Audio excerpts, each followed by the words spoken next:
This is Keith, the IT teaching guy. Yesterday I was going over my studies and putting them on the video now about configuring the CMOS. And it's kind of like the last video, I guess, um, but they wanted to review it or to maybe add in a few details. Um, so for the CMOS setup utility, um, they have basic settings, time and date, or the type and size of drives, diagnostic and error handling.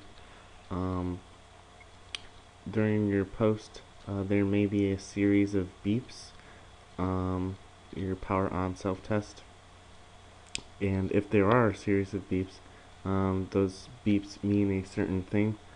If there is an error, um, uh,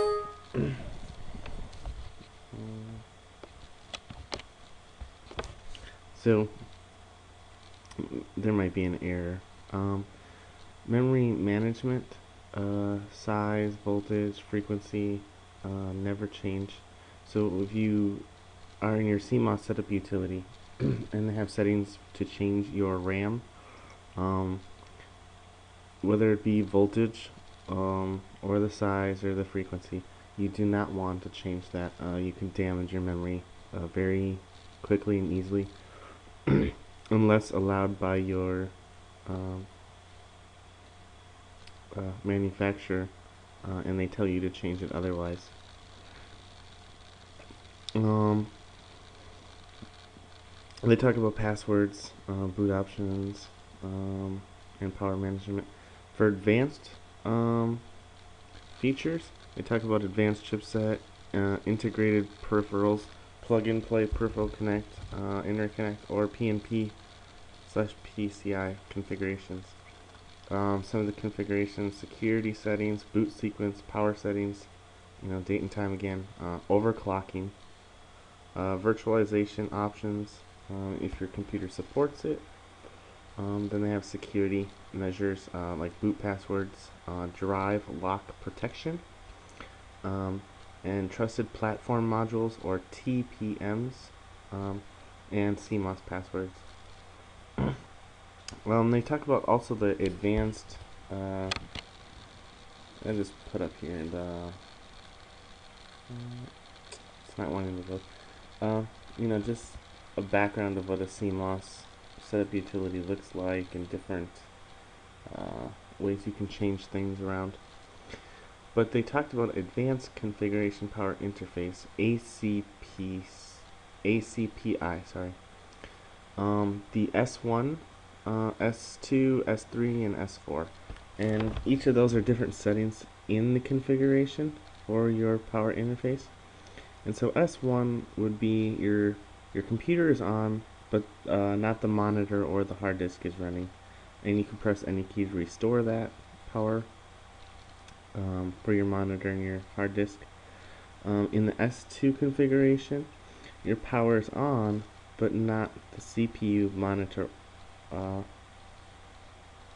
or the hard disk. And you can use any key to restore that and turn that back on. S3, and what I mean by any key, you can hit your mouse, your touchpad, your spacebar, your power button, and that'll restore your computer back to full state. S3, your computer is off, except the RAM is running. And this is called sleep or suspended mode. And the S4, your RAM is copied, the information for your RAM, to the hard disk, and then the computer turns off. And then when the computer turns back on, it takes that information off the hard disk and then puts it back into the RAM to read again. First, need to enable power management. So to be able to do all this, you want to enable the power management. And even on this BIOS, if you look on the screen here, instead of CMOS setup utility, you can go into power management setup and enable something like that. So there were just some basic things here in the CMOS configuring. Not too much detail, not too much stuff.